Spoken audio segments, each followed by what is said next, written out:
Good evening, everyone. Uh, at the outset, I'd like to thank CCI for today's webinar, which will be on weaning from mechanical ventilation from books to bedside. This is one of a very interesting and important topic for all of us. And we hope that we will be able to bring something good and some good knowledge to all the participants who are attending this webinar. Today,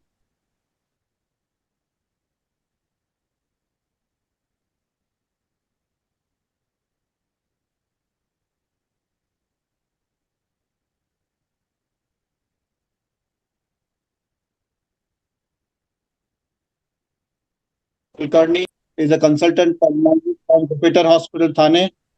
Dr. Aniket Mondal is an associate consultant at Rajasthan Hospital, Jaipur, and Dr. Yogesh Jain, associate consultant from Bhagwan Mahavir Medica Super Speciality Hospital, Ranchi. Now, we will have two talks today, which will be followed by a panel discussion. The first talk will be by Dr. Yogesh Jain on assessment and preparation for weaning, evidence-based medicine. And the second talk will be followed by it by Dr. Aniket Mondal. He'll be speaking on weaning protocols and strategies, optimizing outcome. So that's these are after these two talks, we'll have a panel discussion with all our panelists.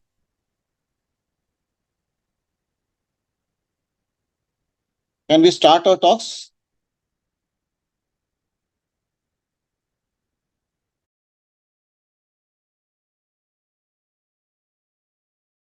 Thank you, CCI, for giving me this opportunity to be a part of this webinar. Thank you, Sushil Jain, sir, for introducing the topic so well and laying a platform for us to further proceed. I'll be discussing on assessment and preparation for weaning.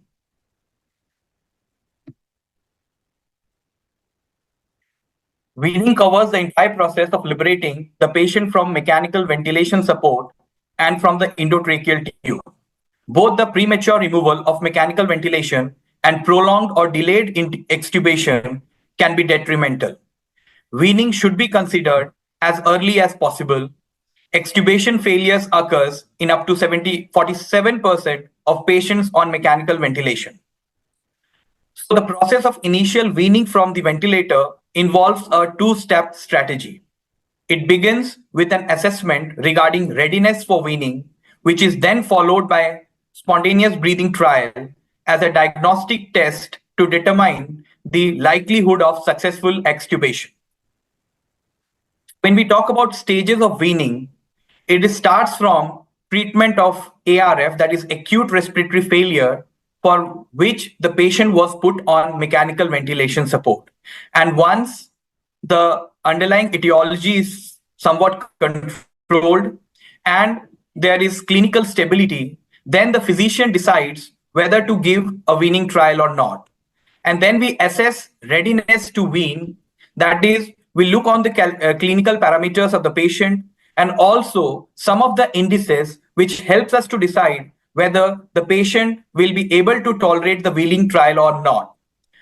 Then we give an spontaneous breathing trial, followed which, if it is a simple weaning and patient tolerates it at the first go, the patient is extubated. But at times, there are several failures in the spontaneous breathing trial, and then the patient remain intubated for a few more days and help and give us time to take care of the parameters and see that it improves so that the patient can be extubated further. So treatment of ARF, then the suspicion, that is the point at which the clinician suspects the patient may be ready to begin the weaning process, assessing the readiness to wean, spontaneous breathing trial, extubation, and if extubation fails, then the reintubation.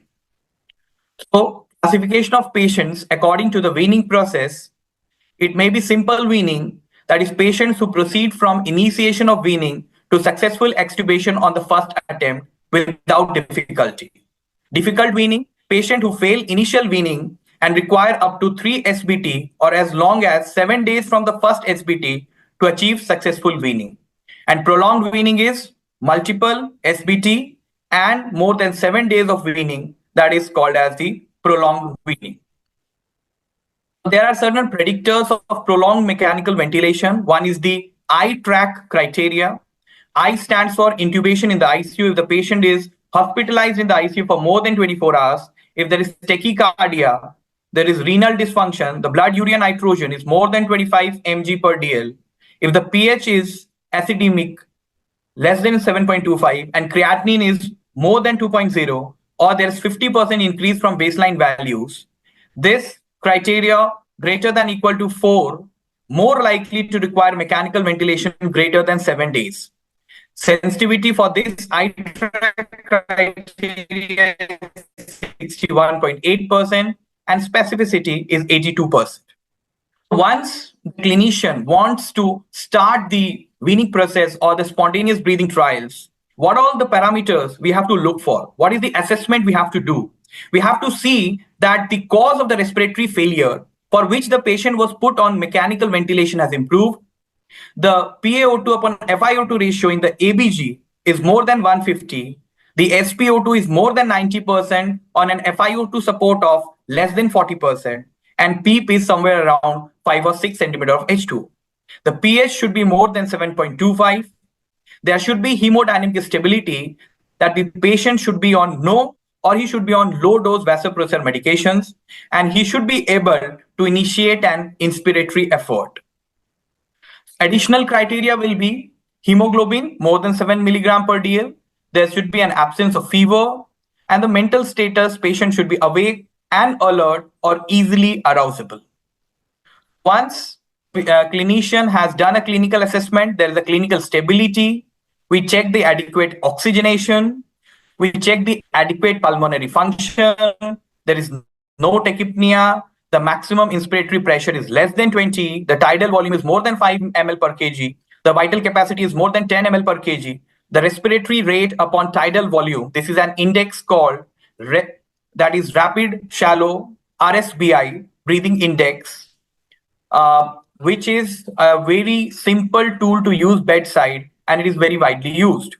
And there is no significant respiratory acidosis, and the patient has acute adequate mentation, then definitely the patient is ready for weaning and we can give a spontaneous breathing trial. So patients fitting into the criteria as discussed for readiness to wean can still fail subsequent spontaneous breathing trials. In these patients, a weaning predictor can be used to identify those who can be weaned and those who are unlikely to be weaned. One of the most common predictors used is rapid shallow breathing index. Now, this is a very simple bedside calculation, most commonly and widely used. It is the ratio of the frequency, respiratory frequency to tidal volume. Tidal volume calculation is from the ventilator with a pressure support and PEEP of 0. The respiratory rate should always be counted manually because the shallow or the slight breathing efforts from the patient side may not be counted by the ventilators and it may be underestimated. So respiratory rate, we should always count manually. Tidal volume by the ventilator, we take the ratio of this, and RSBI of more than 105 is likely that the patient is going to fail. And if it is less than 105, predicts the successful weaning. The sensitivity is 97% and specificity is 64% for RSBI. We have other weaning predictors also. We have something like crop index, we have core index, we have integrative weaning indices. So these are certain indices which again help us to predict weaning, and definitely the respiratory rate, the tidal volume, the minute ventilation, maximum inspiratory pressure. These are the predictors of weaning. The crop index and the core index, it uses the dynamic compliance, the respiratory rate, the oxygenation, and effort of the patient. So these weaning predictors can help us to determine whether the patient is going to tolerate the breathing trials well or not. So we have to look at these predictors also, but the most commonly and the widely used one is the RSBI. What is spontaneous breathing trial? This is a TP's trial in which only supplemental oxygen is supplied, or it may be when the patient is on ventilator or CPAP level is given to the previous PEEP level, or the patient is given a pressure support ventilation, which is kept at 5 to 8 centimeter of HTO and baseline PEEP of 5 centimeter HTO and FiO2 less than 0.4. SBT duration, once the patient is ready to be weaned, the weaning predictors are favorable, then we give a SBT trial, which is usually for 30 minutes to 2 hours. And initial few minutes is very crucial because it should be monitored closely before judgment is made to continue the SBT. This is what we do. We do a daily assessment of patient's readiness to undergo spontaneous breathing trial. If the patient is ready, we give for 30 minutes. If SBT is successful, we assess the airway, cough, airway secretions, and mentations. If there is a lot of airway secretions, if the patient's mentation is not good, definitely it will be difficult to extubate him and there will be chances of extubation failure. But all these are favorable. We extubate the patient. Otherwise, if the SBT has stopped because of tachypnea, poor gas exchange or discomfort, we resume the ventilatory support. So once the SBT is given, there are certain things we have to observe which will guide us towards the success or the failure of SBT. So in the clinical assessment, if the patient is getting agitated or anxious, if the patient's mental status has depressed, there is diaphoresis, cyanosis, evidence of increasing effort, increased accessory muscle activity, facial signs of distress, and dyspnea. These are the clinical assessment which will point towards failure of SBT, whereas the objective measurements will be an ABG showing a PO2 of less than 50 and 60, PCO2 rising or more than 50. Normally, PCO2 levels, when in a patient of chronic respiratory insufficiency, this will not be taken into account much. But we, for a normal patient who is coming out of pneumonia or some other surgical procedures, then the PCO2 will be an important point. pH less than 7.32, respiratory rate upon tidal volume, which is RSBI index more than 105, respiratory rate more than 35, heart rate 140 beats per minute, systolic BP greater than 180 or less than 90. That is either there is hypotension or there is hypertension and there is cardiac arrhythmias. So if all these things happen during the SBT, it points towards failure of SBT trial. We need to put the patient back on the supported ventilation, give him adequate rest before another trial is given next day. Thank you so much. Now over to my dear friend, Dr. Aniket. He will be talking about weaning protocols and strategies. Thank you.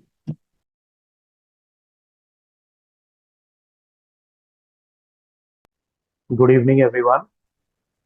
At the outset, I would like to thank the CCI team led by Dr. N.H. Krishna, Dr. Vijay sir, Dr. Adri sir, Dr. Shivani ma'am, and also Dr. Sushil sir and Dr. Yogesh sir for making me a part of this webinar today. My topic would be weaning protocols and strategies and how to optimize outcomes. So weaning, as already been told by Dr. Yogesh, is consisting of liberation from ventilator and extubation. The liberation from ventilator itself comprises of assessment for readiness for weaning once daily in the morning, and assessment for predictors of a successful weaning for 2 to 5 minutes, which is followed by a proper weaning trial of 30 to 120 minutes. Only then the patient can be followed up for extubation. Weaning protocols. There are two basic liberation protocols which are used for prolonged weaning patients. One is the progressive reduction of ventilator support. Another is the progressively longer periods of spontaneous breathing trials. There is no significant difference between the two as far as length of total hospital stay, duration of ventilator assistance, or mortality rates are concerned, and a combination of the two protocols may be used. So physician-driven versus automated protocol. Physician-driven protocols or manual protocols, they are more labor-intensive. They can be a hindrance in cases of a busy ICU. And having said that, they are more patient-centric and they are helpful in very selected patients, such as CO2 narcosis patients. While we have automated weaning systems, which use a closed-loop control to interpret clinical and ventilator data, and then change the ventilator settings to maintain the patient in a normal range of respiratory rate, tidal volume, and exhaled carbon dioxide. Assist ASP is the most studied closed loop system. It combines PRVC and VS ventilation with an automated VT and F inspiratory expiratory ratio setup based on respiratory system mechanics. It is potentially less labor intensive and it decreases the ICU length of stay. And but they are ineffective in certain set of patients, such as those with CO2 narcosis, as PCO2 of greater than 60 millimeter of mercury is the upper limit. So as has already been discussed before, this is the Wien screen or the readiness criteria prior to starting an SBT. HORNS, the hemodynamic stability, oxygenation, RSBI index, neurological adequacy, and secretions and cough. These all need to be proper. So what is a spontaneous breathing trial? The spontaneous breathing trial refers to a patient who's breathing through the endotracheal tube, either without any ventilatory support, such as in case of a TPs, or or with a minimal ventilatory support, such as in case of a low level of pressure support or CPAP. The importance is it acts as a short-term stress test. It acts to uncover one or several undiagnosed conditions with positive pressure that should be addressed and treated before the next trial. It is considered the gold standard bedside assessment for readiness extubation. The different modes of SBT, as has already been discussed, are the pressure support ventilation and the TPs. Some also use the CPAP. So pressure support ventilation is recommended by the American College of Chest Physicians. It is typically kept at 5 to 8 centimeters of water with a baseline PEEP of 5 centimeters of water and an FiO2 of less than or equal to zero point 0.4. It helps to overcome the increased work of breathing arising from resistance of the endotracheal tube, irrespective of the size of the tube. However, in patients with pulmonary edema and COPD, it can give a falsely reassuring result since it helps in mitigating the underlying pathology. While TPs, which is the most commonly used method of SBT in our setting, is when a patient is disconnected from the ventilator and the endotracheal tube or tracheostomy tube is connected to a TPs and is connected to the oxygen source. In COPD and pulmonary edema, this can give a more realistic result, but it does not overcome the increased respiratory load offered by the ETT. So the duration of SBT is usually 30 to 120 minutes. Patient is observed for signs of distress or fatigue. For patients who fail their initial SBT or those who require a prolonged mechanical ventilation, it is suggested that subsequent trials be for 120 minutes rather than for 30. Patient may be considered for extubation if SBT is successful, but patient may also be rested for few hours on assisted ventilation if SBT is successful before extubation. So successful SBT criteria, as has been discussed before, respiratory rate less than 35, heart rate less than 140, BP stable without any significant increase or decrease, no significant use of accessory muscles of respiration, no diaphoresis, and adequate oxygenation. Failure of SBT, objective measurements such as PaO2 less than 50 to 60 millimeter of mercury on FiO2 more than 0.5 or SOO2 less than equal to 90%, PaCO2 more than 50 millimeter of mercury or an increase in PaCO2 more than 8, pH of less than 7.32 or a decrease in pH of more than 0.1 unit, RSBI of more than 105, RR respiratory rate more than 35, heart rate more than 140 or less than 50 beats per minute, systolic blood pressures more than 180 or less than 90 millimeter of mercury, and cardiac arrhythmia in any form.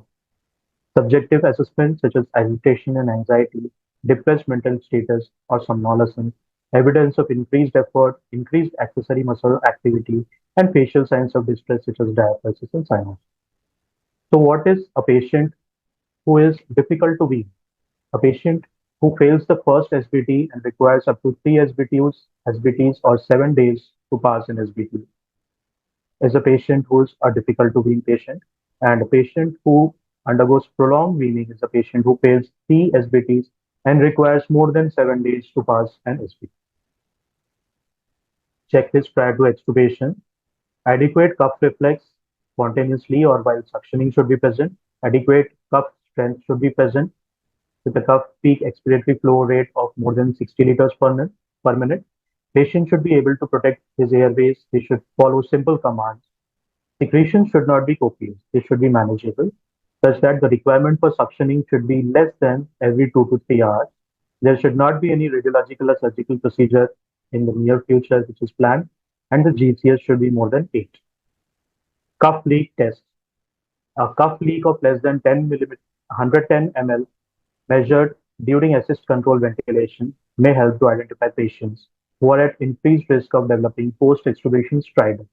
These are such patients who have required a prolonged intubation or traumatic intubation or re-intubation, or those who have a large.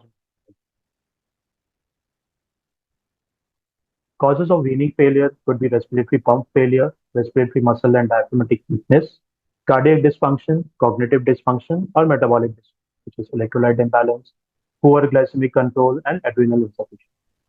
Inadequate respiratory drive can be due to nutritional deficiencies, can be due to excessive sedatives, or CNS abnormalities, or sleep deprivation. Gas exchange abnormalities can be due to unresolved pneumonias or pulmonary edema, fluid overload, or an undiagnosed pulmonary embolism. The splinting effects of obesity, gaseous abdominal distension, ascites must be kept in mind, respiratory muscle fatigue or weakness, critical illness, polyneuropathy, myopathy, which can be drug related, electrolyte imbalances such as hypokalemia, hypomagnesemia, hypocalcemia, and hypophosphatemia, hormonal deficiencies such as hypoadrenalism, hypothyroidism, steroids. Overuse of steroids can lead to hyperglycemia episodes and myopathy, chronic renal failure, increased resistance due to ventilator tubings or humidification devices, poor cardiac performance, neuromuscular dysfunction or disease, and other drugs. Neuropsychiatric disturbances such as anxiety, psychological dependence on ventilator assistance, or multiple psychiatric medication. We have to identify all these reversible causes which we just enumerated. So we have to provide good nutrition to the patient, but to avoid overfeeding. They should have a good glycemic control between 110 to 140 milligram per deciliter. All the metabolic factors should be corrected, especially metabolic alkalosis, which can depress the ventilatory drive. The hemoglobin should be maintained above 7. The cardiac output and the tissue perfusion should be maintained. The arrhythmias should be treated. Hypothyroidism, steroid deficiency, or excess needs treatment. Patient's underlying illness needs to be properly controlled. Ventilator dysynchrony with appropriate inspiratory flow and trigger settings need to be abolished. Sometimes it is helpful to change the mode of ventilation and also to reverse bronchospasm as much as possible and to reduce dynamic hyperinflation. We have to drain out all fluid anywhere that is present, all significant pleural effusions and ascites. We have to treat and drain any localized collection of fluid. Pulmonary edema needs to be drained or treated aggressively. We have to discontinue the use of unnecessary steroids, aminoglycosides, polymyxin group of antibiotics, and statins when possible. We have to avoid fluid overload in renal failure, cardiac failure patients, and do dialysis if indicated. Aggressive physiotherapy and mobilization as tolerated.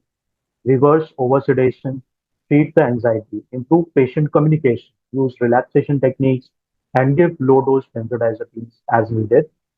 Diagnose and treat narcotic, benzodiazepine, or alcohol withdrawal situations. We have to treat ICU psychosis, which is very common, and depression. And also, we have to ensure nighttime sleep. Zolpidem may be effective in such.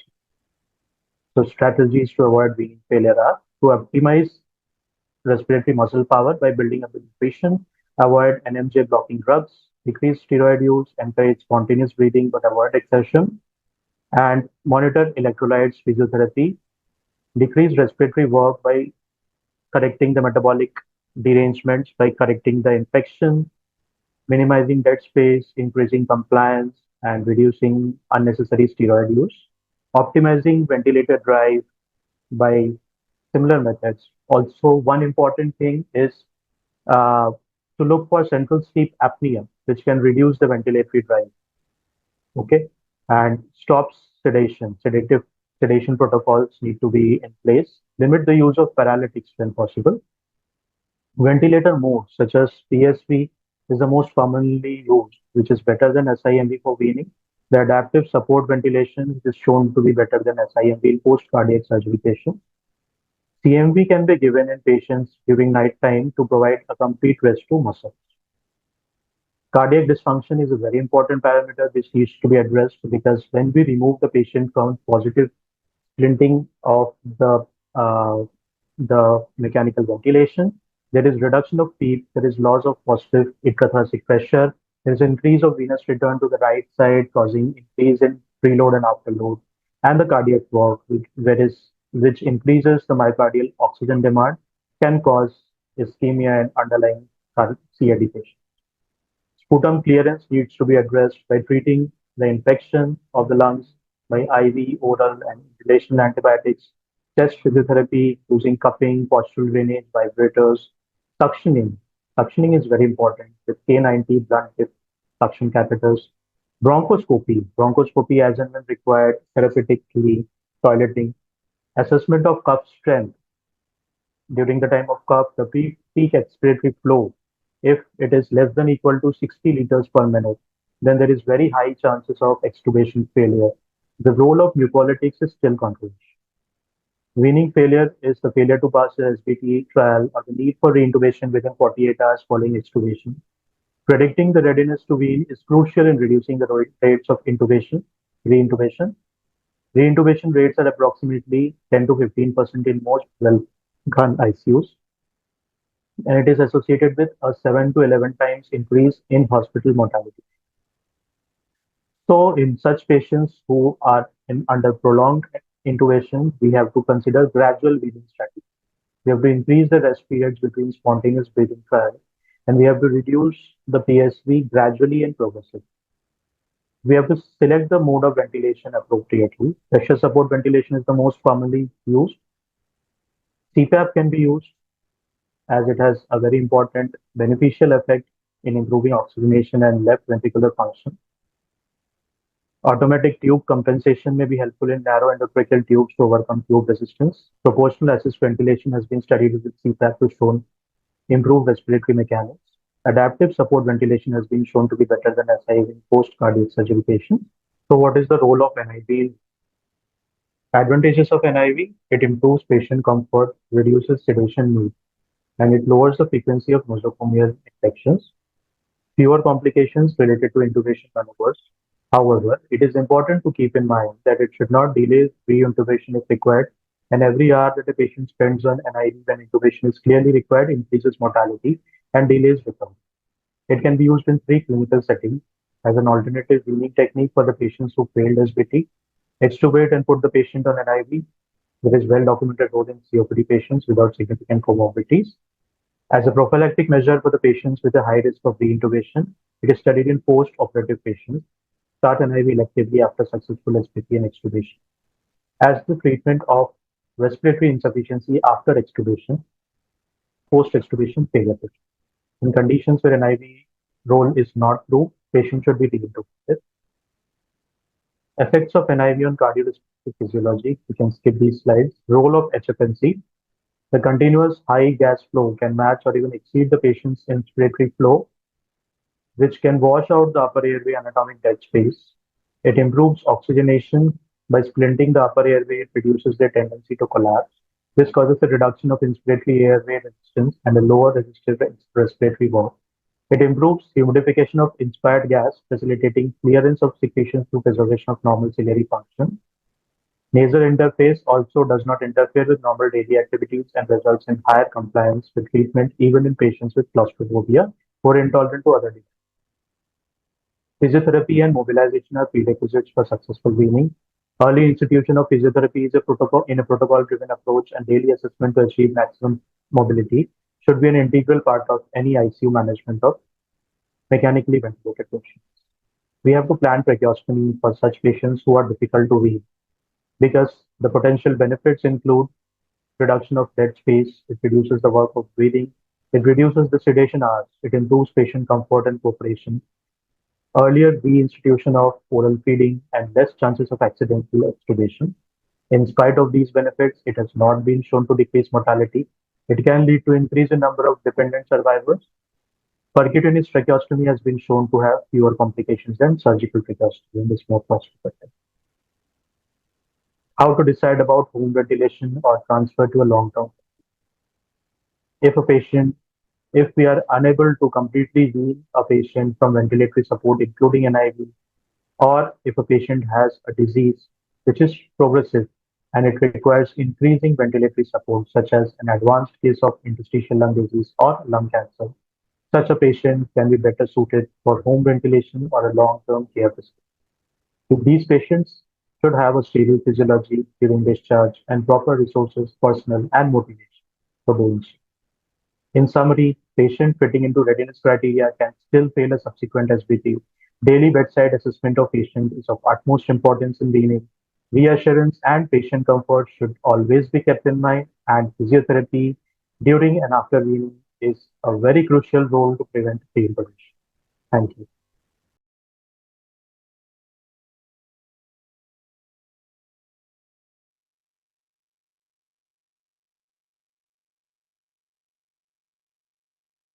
Good evening once again. Now, a very common myth we all see in our day-to-day clinical practice among the common man in India is that people say that once a patient goes on a ventilator, he doesn't come out. और एक बार कोई मरीज ventilator पे चला गया तो वो कभी वापस नहीं आता. But this myth has been time and again broken by us. We all have proven that we are able to bring out patients from mechanical ventilation and send them home, and this has been done by all of us. But this myth has been staying with us, and we are not able to completely make the people understand that mechanical ventilation is something which can help us to save the patient. And today, the main aim of this webinar is to decide how we can make our weaning process better, how we can try to improve our weaning process and send a patient home. And this is the purpose of today's webinar. Now we will be starting our panel discussion. My first question is to Dr. Yogesh Jain. Now, Dr. Yogesh, how you assess patients on mechanical ventilation regarding readiness of weaning? How you do that? Can you explain to our audience? So as we discussed that it is we should try to extubate our patients or wean our patients as early, because more number of days if they are there are higher chances of ventilator associated pneumonias and other ventilator associated injuries. So whenever I am on my rounds or seeing a patient on ventilator, there are certain things like what was the reason the patient went into the acute respiratory failure. So if whether the pneumonia is getting controlled or whether the primary pathology which was there is getting controlled, then we every day we do a lot of ABGs to our patients. So we see the ABG parameters. If we see the PaO2 and FiO2 ratio is improving, if it is more than 150, and if the SpO2, the patient is able to maintain an SpO2 of 90% at an FiO2 of less than 40.4, then we think that let us try a weaning process. Again, if the pH is good, if the pH is more than 7.25, patient has an adequate mentation, he's listening to our commands. If we are saying raise your hands, he's doing that. He's having an eye contact, he's alert and arousable. Definitely these all points we see daily when we go on rounds. And once we feel that these parameters are fine, the oxygen parameters are fine, the respiratory parameters, the respiratory rate is adequate, not more than 30, or the RSBI index is favorable, then we assess these things and see that the patient is ready or not. Okay. So can you elaborate on the RSBI index? Can you elaborate on it a little bit more? Hello. Yes. Hello. As I said,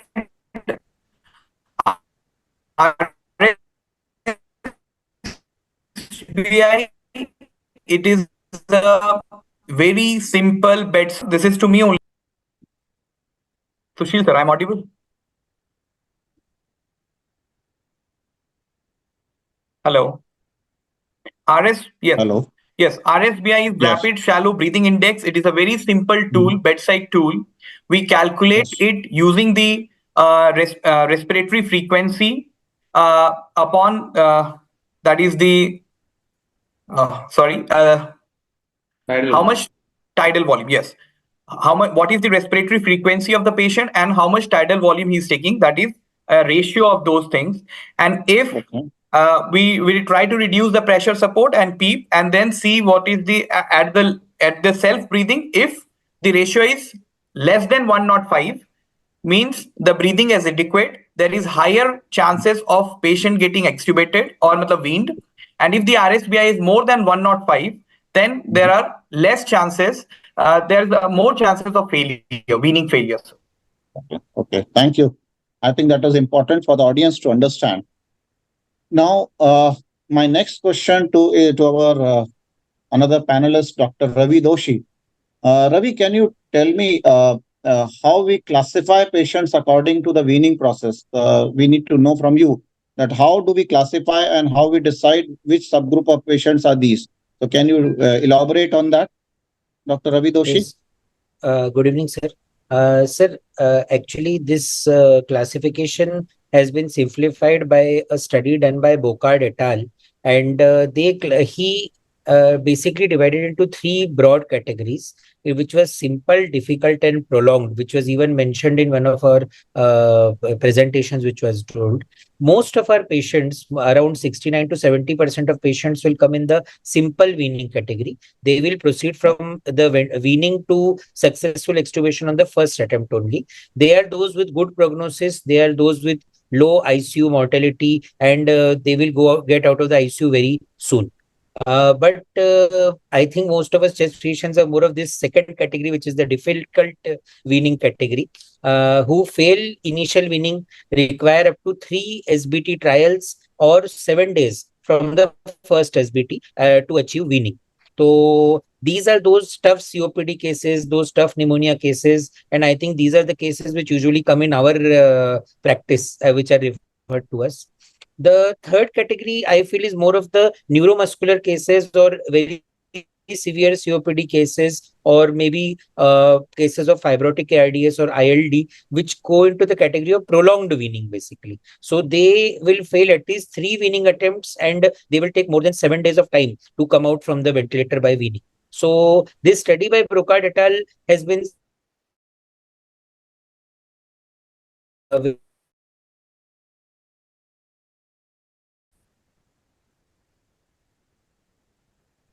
Hello. Yes, sir.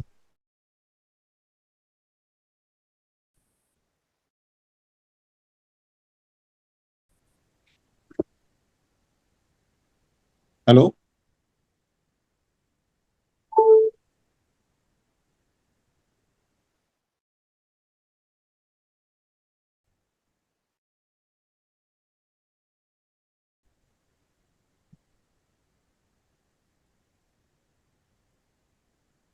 Hello.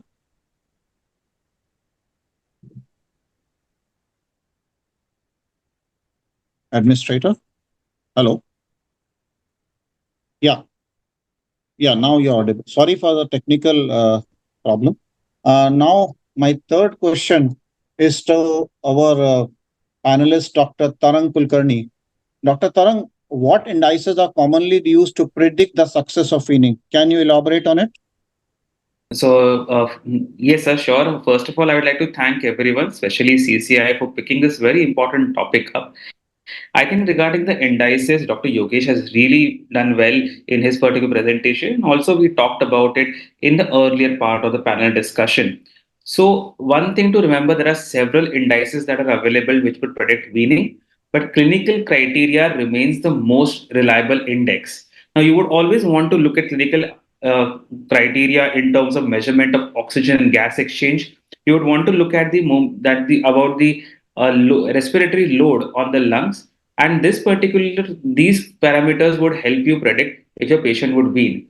There has been a lot of talk about the rapid shallow breathing index. So I think Dr. Yogesh really put it well, that it is the formula is respiratory frequency divided by tidal volume. So I would like to spend some time understanding that how do we actually go about doing this. So there are two basic methods of getting this done. The first method is using a portable spirometer, which helps you calculate the minute ventilation And with this, you can actually calculate the tidal volume. The respiratory frequency, on the other hand, has to be calculated manually.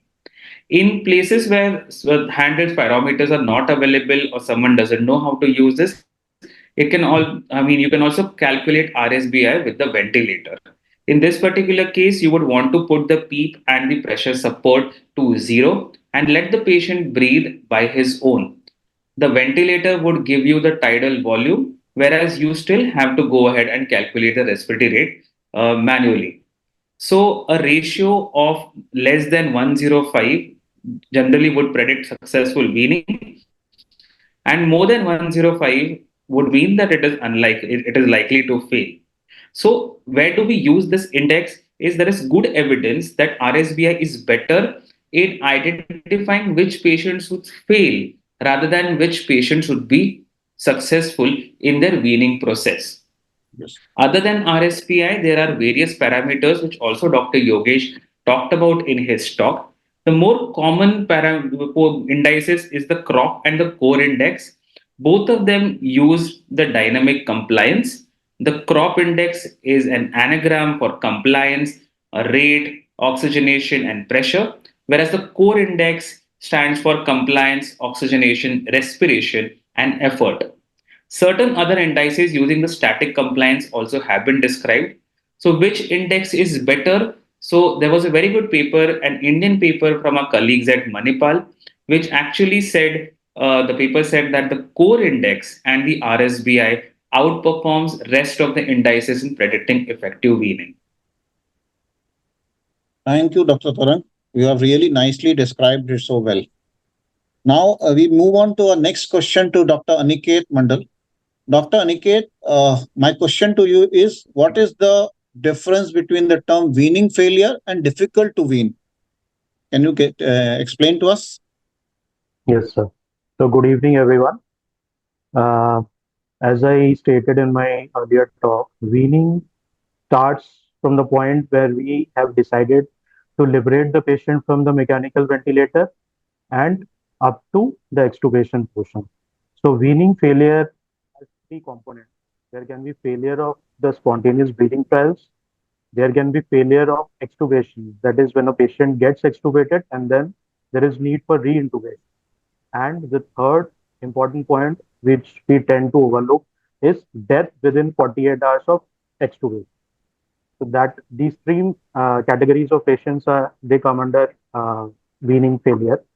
Whereas difficult to wean or difficult wean patients are those who have failed the initial SBT and who would require up to 3 SBTs or as long as 7 days to achieve a successful weaning starting from the initial assessment. They usually constitute around 25 to 40% of the patients who undergo, and around 50% of these patients who are difficult to wean end up getting tagged as prolonged weaning. Okay, thank you. Now we move to our next question to Dr. Yogesh Jain, the extension of this previous question. And this is like failure criteria of spontaneous breathing trials. How you look at it, how you decide about it. Can you give a detailed information to us? So once a patient is put on spontaneous breathing trial, as I said, that initial few minutes are very important. The clinician should take care that unnecessary prolongation of SBT is not done. And then if the patient has initial part is okay, then 30 to 120 minutes of SBT is given. But during the SBT, we have certain clinical signs and we have certain objective signs, objective measurements, which will tell us that the SBT is failing or it has failed. If we talk about the clinical and subjective signs, the patient may be anxious, diaphoretic condition, the profuse sweating, the patient may get depressed, the depressed mental status, and there will be signs of increased work of breathing. This will be the subjective and clinical signs. In the objective parameters, in the ABG, we will see that the PaO2 is less than 50, PCO2 is more than 50, or it is rising by something like 10 mm of Hg. Then we have pH dropping down below 7.32.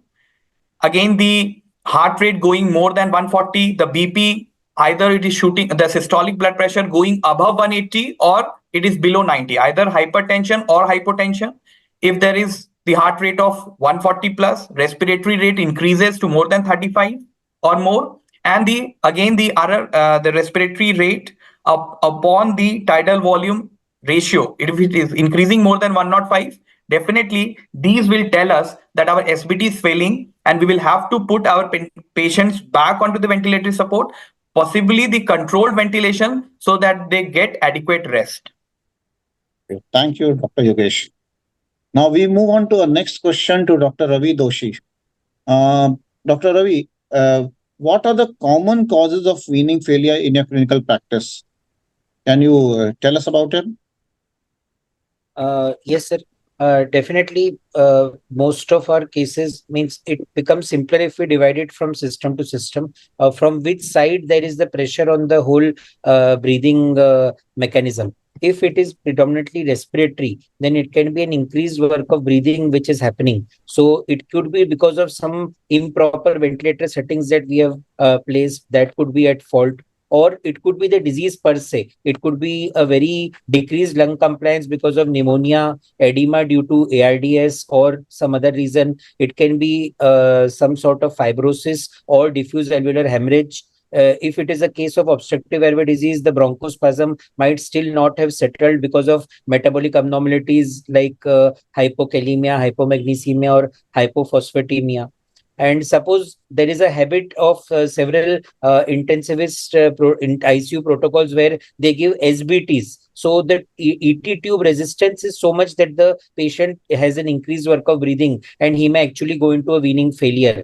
Now, even post extubation, sometimes there is a lot of laryngeal edema or some secretions if we have not adequately suctioned before we are extubating. Then that is another cause of weaning failure from respiratory wise. Other causes, if you look at the heart, it can be some weak myocardial function. It can be neuromuscular causes like any peripheral neuromuscular disease. The patient may be very anxious and we need to counsel some very conscious patients also, or dicey patients की थोड़ा शांति रखना भाई मतलब it will take some time, और वो secretion एकदम से instead of sucking when he has to cough out. So at that times that has to be very explained in a few patients. Nutrition wise, if you have obese patients, then it is a high chance of having weaning failure. And if anemia is there, that is another very common cause of weaning failure. So these are a few common causes, sir. Thank you. You have really nicely elaborated on them. Thank you. Now we move on to our next question to Dr. Yogesh again. Dr. Yogesh, what are the different ventilatory modes used for weaning? Which one you most commonly use? And can you explain to us about them? Yes, we have the most conventional mode of ventilator which we use is the pressure support ventilation, sir. So in the pressure support, so in the pressure support ventilation, we have this is most studied one. With in comparison to pressure support, there are certain studies for SIMV, which is synchronized intermittent mechanical ventilation, which was in a lot of papers, it is proved that the pressure support ventilation is the better one. In certain studies, SIMV and pressure support has been used with together. And in the newer methods, we have some of the automated protocols are there. Means that is proportional assist ventilation, and we have servo controlled ventilations in which there is knowledge based expert system takes care of the respiratory efforts and the patient's parameters and adjust the pressure support accordingly. So, but the most commonly we use is the pressure support ventilation, sir. Yeah, that's usually, we all do the same mostly. So we usually do that. Thank you. Now we move on to our next question to Dr. Tarang Kulkarni. Dr. Tarang, now I want to ask you, how does NIV assist in the weaning process for mechanical ventilation? Can you elaborate on this topic? Thank you so much for the question, sir. So there are three particular scenarios where you would want to wean your patient using NIV. The first scenario is where there is hypercapnic respiratory failure. and you think that the patient is going to start retaining carbon dioxide as soon as he's off the ventilator. This would also be true for patients who have obesity hypoventilation syndrome or have an overlap of a OSA and a COPD. The second scenario where you would want to look at if respiratory failure ensues after extubation, that is post extubation respiratory failure. This would be a point where you would actually want to consider NIV. But I think, as it was mentioned in one of the talks before the panel discussion, was that these patients are at a very high risk of reintubation. And every hour that you delay intubation, you actually increase the risk of mortality. So, very important that in this particular scenario, that is post-extubation respiratory failure, you are justified to use the NIV, but make sure that you are not delaying intubation. The third scenario would be in the patients who fail an initial spontaneous breathing trial. That is in this group of chronic hypercapnic respiratory failure, you would also be justified to use a NIV. So, especially in patients who have been having recurrent extubation failures, you would generally consider using NIV. There is one more scenario where you are justified to use it is in post-op extubations, especially in obese individuals who have a very high risk that they might be having obstructive sleep apnea, who are not previously on any CPAP or BiPAPs. Generally, weaning them out with a NIV is useful. Now, if you look at what the data says, there has been enough data that has been published in this regard, a lot of meta-analysis as well. Among the group of patients who were intubated for hypercapnic respiratory failure, NIV definitely has a role. But if you look at the group of patients who were ventilated for a hypoxic respiratory failure, then NIV would have its reservations, and that time you have to take a call whether you want to wean them using a high flow nasal oxygen. Okay, thank you. I think you have really nicely explained how the NIV should be used and which particular subset of patient NIV should be used after extubation. So that's very important. And I think the hypercapnic respiratory failure patients, COPD patients, usually we extubate them to NIV. In our practice, we often do that. So I think now we move on to our next question to Dr. Aniket Mondal. Dr. Aniket, which patients have a high risk of getting reintubated following a successful extubation? Okay. So there are certain subset of patients which have a very high risk of reintubation after a successful extubation. First would be if the extubation was actually not done properly. It was a hurried weaning or a hurried extubation. So if the extubation was not properly planned and it was done hurriedly, that could be one of the reasons. If the patient is of an advanced age, extremes of age. Another is if the patient is having end-stage systemic diseases such as advanced interstitial lung diseases, advanced COPDs, end-stage renal and end-stage liver diseases, patients with neuropsychiatric illnesses, patients who are in the extreme categories of weight, such as extremely cachexic patients and as well as overweight patients.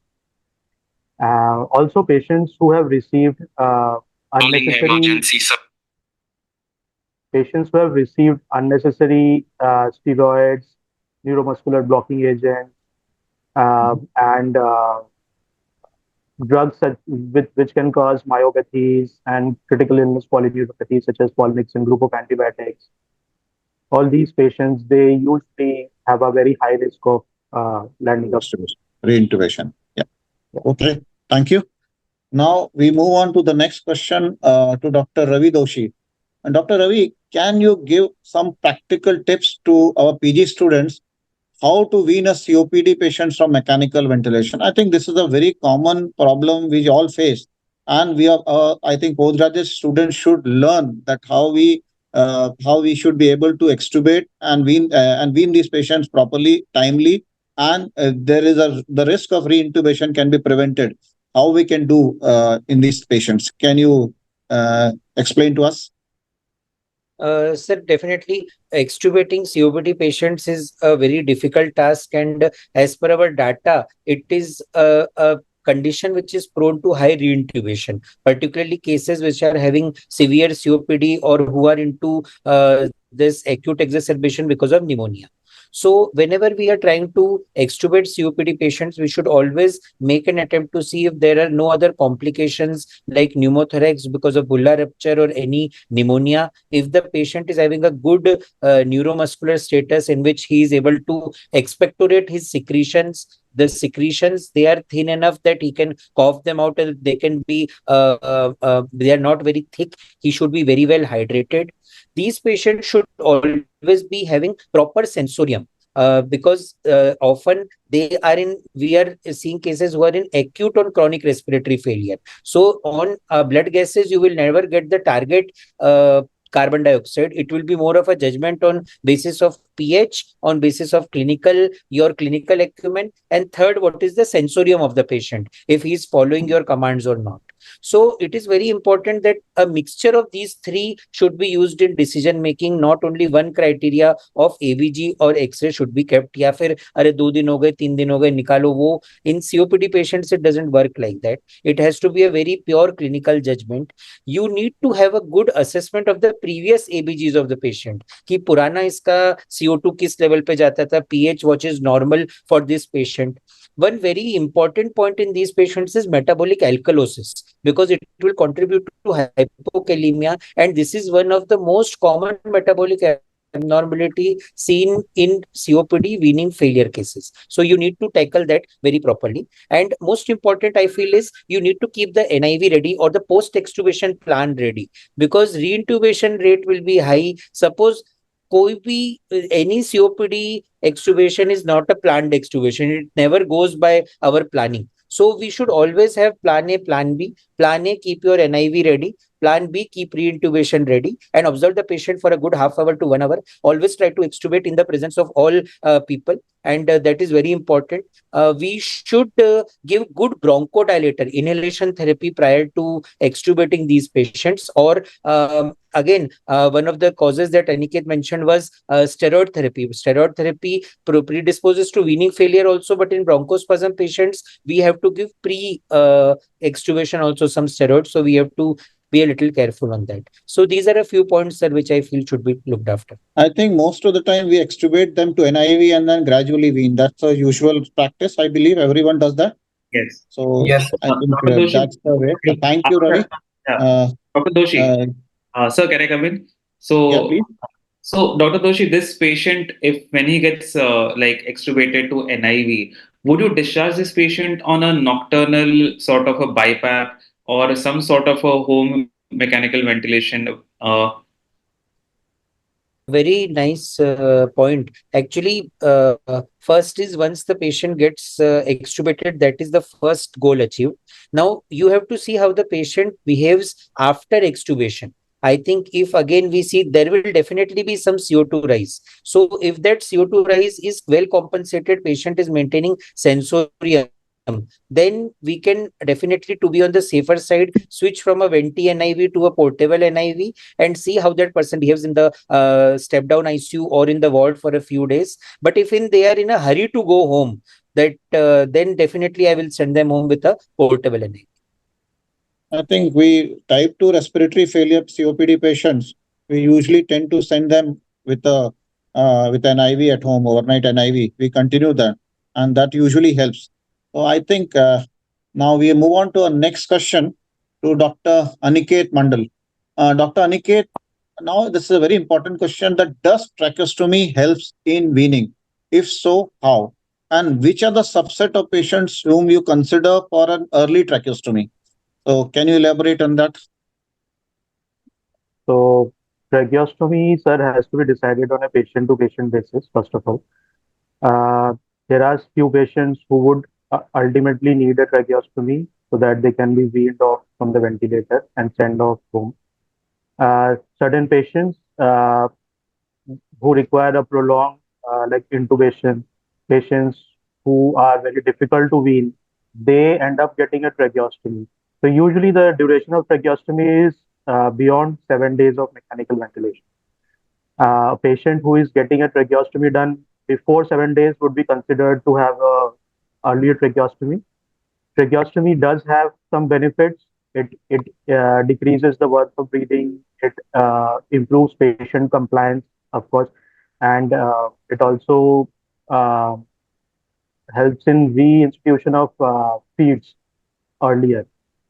But obviously, tracheostomy is associated with cosmetic side effect because not every patient, not every relative would be straight away like they won't be agreeable on getting a tracheostomy done. They would be like कि आवाज नहीं रहेगी, phonation would be affected due to tracheostomy. That would be their major concern. They would be like that tracheostomy won't heal in the future. Tracheostomy is very like notorious to get obstructed again and again. There can be hemorrhage around the tracheostomy site. There can be displacement in the tracheostomy. There can be post-tracheostomy laryngeal edema or post-tracheostomy stenosis of the trachea, in the subglottic region.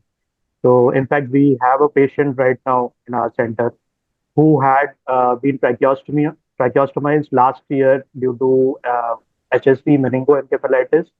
So he landed up in our center for acute respiratory failure with bilateral pneumonia. We did a bronchoscopy. We did bronchial toileting. We drained copious amounts of greenish expectoration. The culture came out to be positive for Enterobacter. He was started on IV antibiotics as per sensitivity.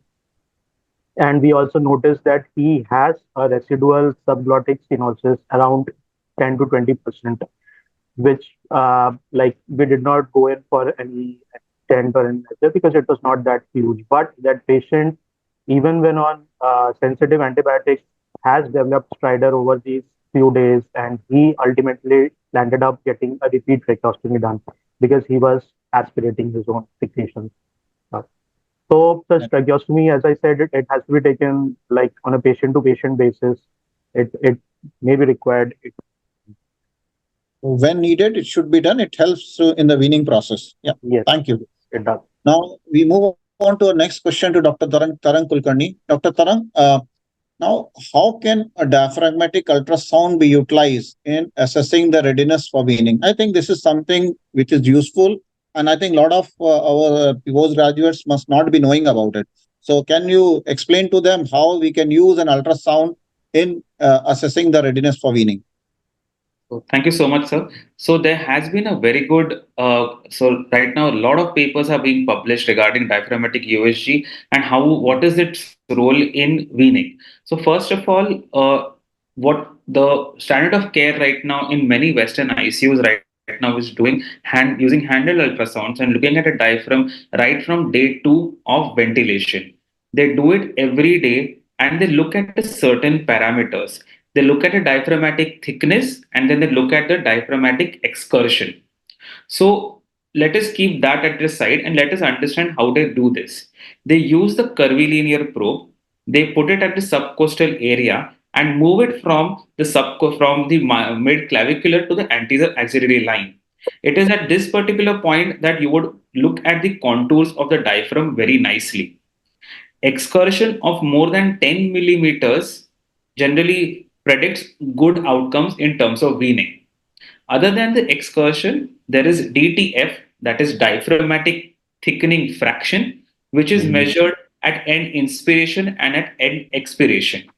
It is expressed in percentage, and a DTF of more than 21.5 generally would mean that the patient is ready to be weaned off. This has to be generally measured in spontaneous breathing, and it is a very valuable tool when it comes to predict that if the patient would be able to breathe spontaneously. On the contrary, even diaphragmatic thinning, that is more than 10% as compared to the previous day, any diaphragmatic atrophy or paradoxical breathing points towards a diaphragmatic weakness or a paresis, and thereby would actually suggest that this patient might need a prolonged weaning. Yes, I agree. Now, ultrasound is becoming more and more important in our practice, and especially in the ICU. I think a lot of ICUs are having a bedside ultrasound there in the ICU itself. and we all need to get trained in ultrasound so that we can have a diagnosis as well as we can plan on the various strategies how we can treat this patient better. I think that's an important message to all of us. Now we move on to our next question to Dr. Yogesh Jain. Dr. Yogesh, do you think there is any role of bronchoscopy in difficult to wean patients of failed weaning? Uh, can you Yes, sir. tell us about that? Yes. So bronchoscopy is an important tool we all have, and definitely, if a patient is not being able to wean a patient, the issue may be secretions or endobronchial, a lot of endobronchial secretions or mucus plugs. At times, when the patient has been on ventilator and there is some segmental collapse or kind of, and when we are seeing a lot of secretions, the sisters and are telling that we are doing every 1 hour or 2 hour we have to do the suction for this patient, then definitely we can go and do a bronchial toileting. We can via the ET tube we can go and clear the airways. So, and even this will help us to get the samples for testing it in the cultures so that we can rule out any hospital acquired infections or secretions having colonization of the bacteria.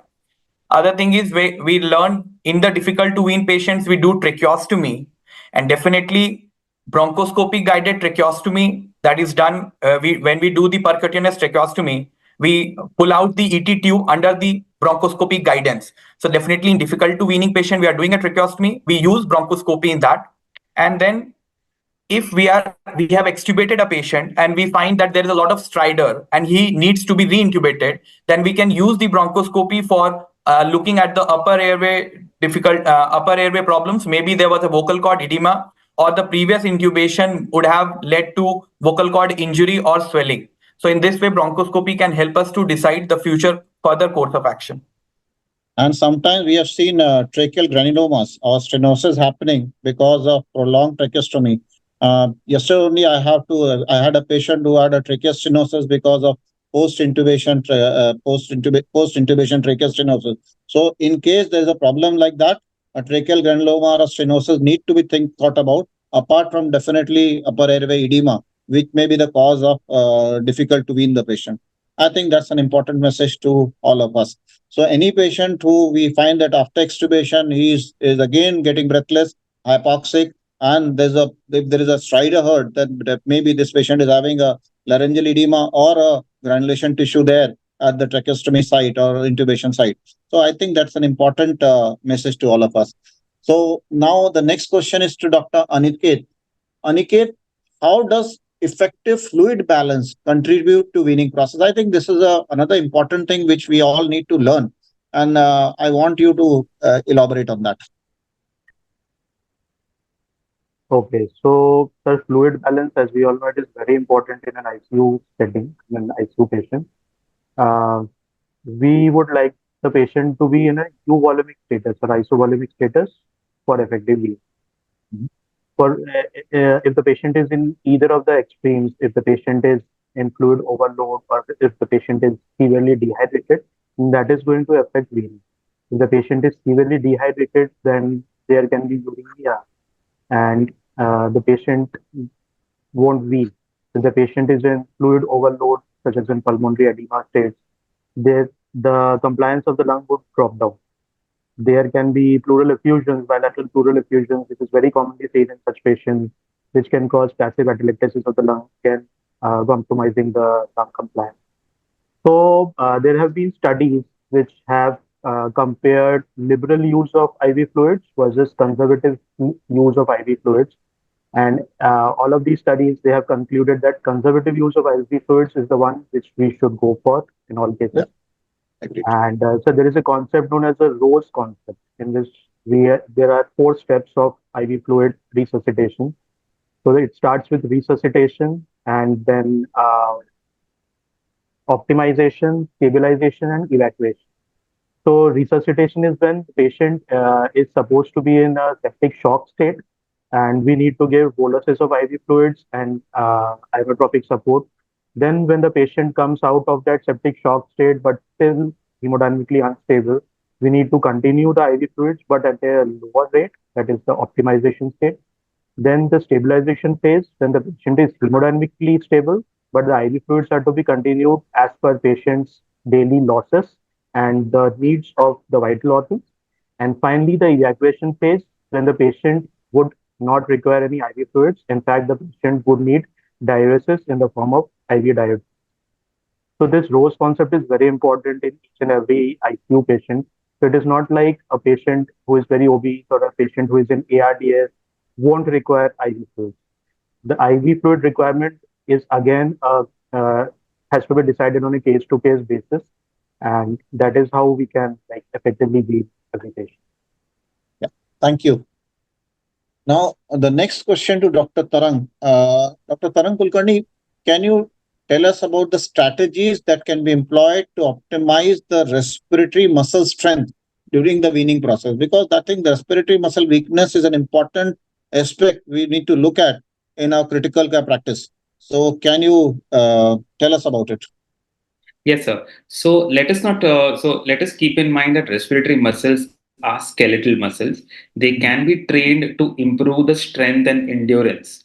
And therefore, physiotherapy is something that is of paramount importance.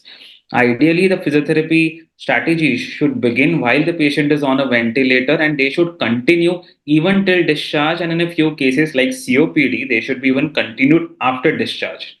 So I'm blessed to be working in a center which has a very robust physiotherapy program. So I actually had my physiotherapist, talk about this many times. So one thing to understand is just 1 or 2 sessions of physiotherapy is not going to help because we take close to 22 breaths in a day.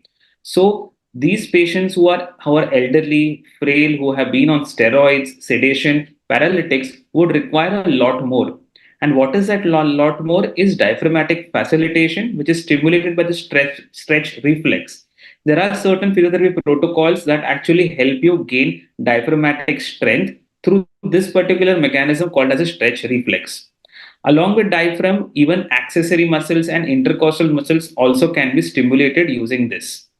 Then there are several self-activation techniques which are done during spontaneous breathing trials, like diaphragmatic breathing. Simple methods like sniffing or breath stacking also potentially can improve the patient's prognosis. Simple positioning, that is, even if you place the patient on different position and let him breathe against gravity, at times that also could help the patients improve the respiratory muscle strength. There is a lot of literature online about inspiratory muscle training, and something that we all use in a spontaneously breathing patients is something like incentive spirometry.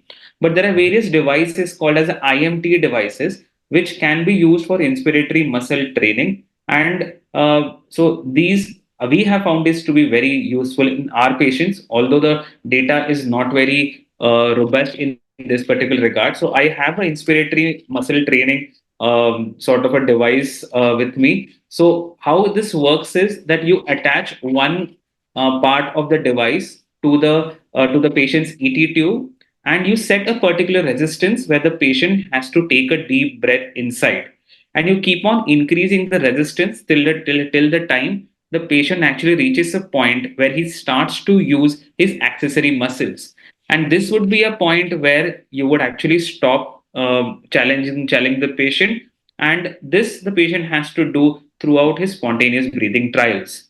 Again, let me remind that the data is not very robust in this regard, but as a department, we have actually found good results with this. One last thing that I would want to underline is the role of nutrition, because this is not something that is very commonly discussed. Let us all remember that a critically ill patient is in a persistent catabolic state. So he requires a lot of protein, and a high protein diet to make sure his muscles has enough fodder to actually function well. You would also want to keep your patients on a low carbohydrate diet so that he would produce less carbon dioxide and thereby reduce the work of breathing. So, a high protein diet around 1 to 1.5 per kilogram generally would be recommended. So, nutrition is definitely one of the more important aspects which would help you improve your respiratory muscle strength. I think, thank you, Dr. Tarang. You have really highlighted this very important point that physiotherapy and nutrition are integral part of critical care management. And in my ICU, we started from day one itself. We make sure that the nutritionist as well as the dietitian and the physiotherapist see the patient on day one and start they both start from day one itself. So that's a part of a protocol in all our patient, and it really helps us a lot. So I think that's an important message to everyone, that has to take care of the nutrition, and physiotherapy has to be started from the day one of the admission of the patient if practically doable. So thank you.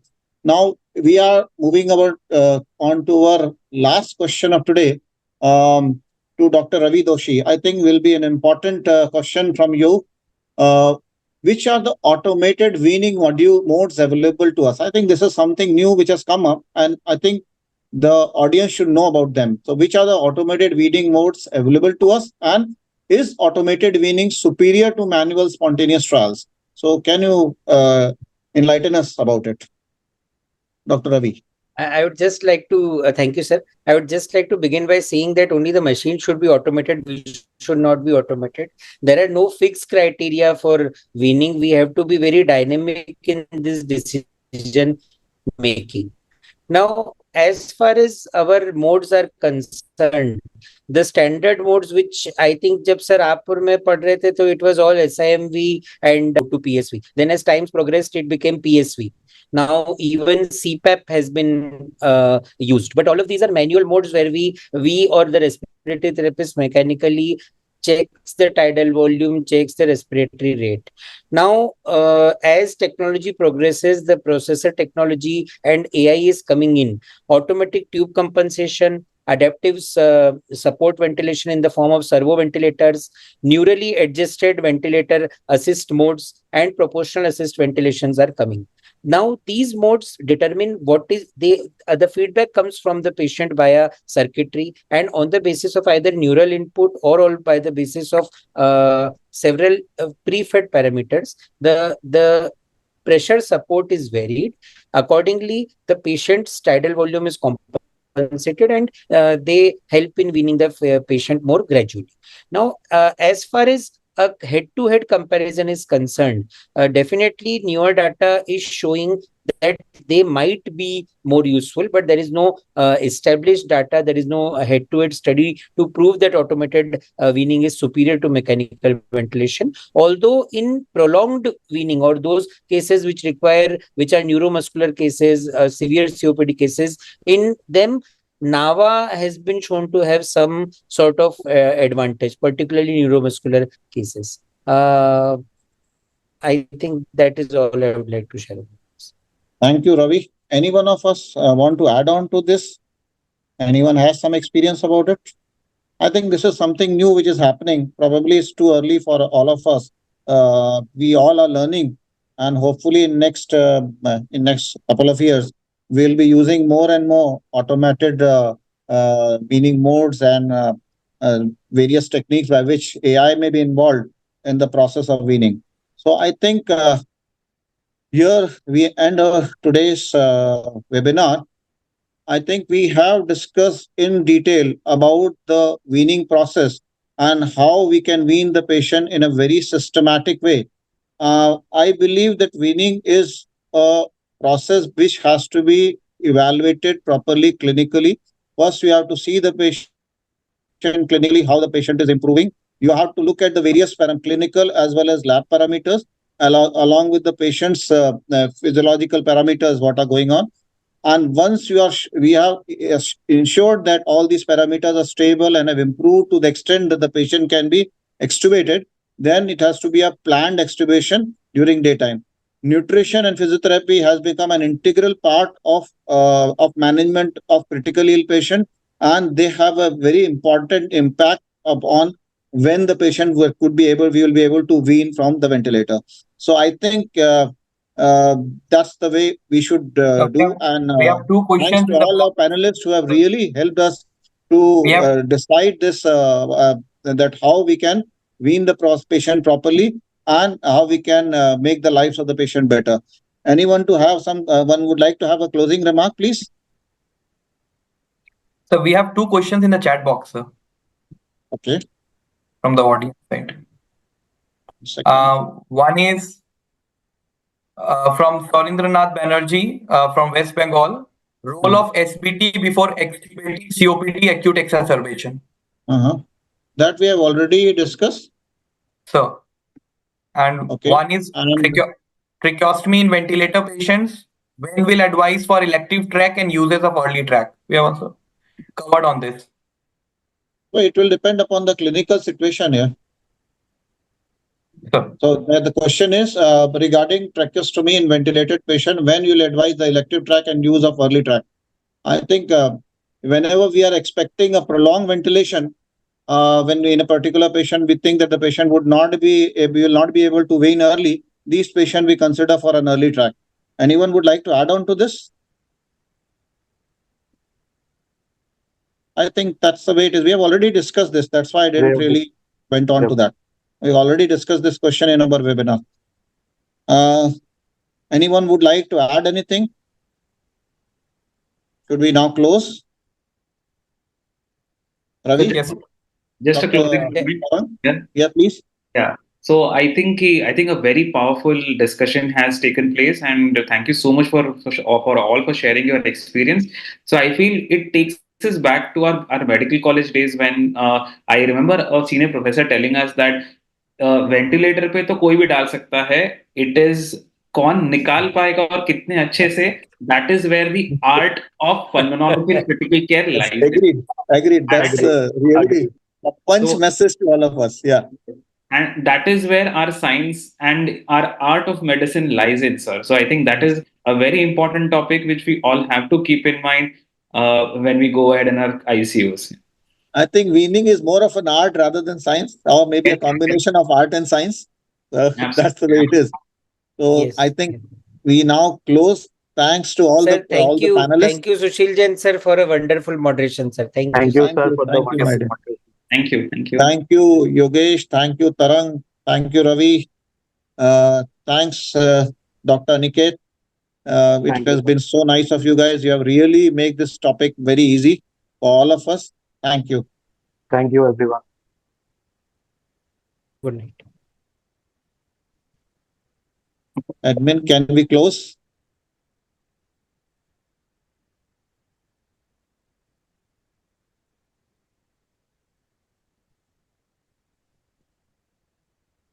Can I request the admin to close, please?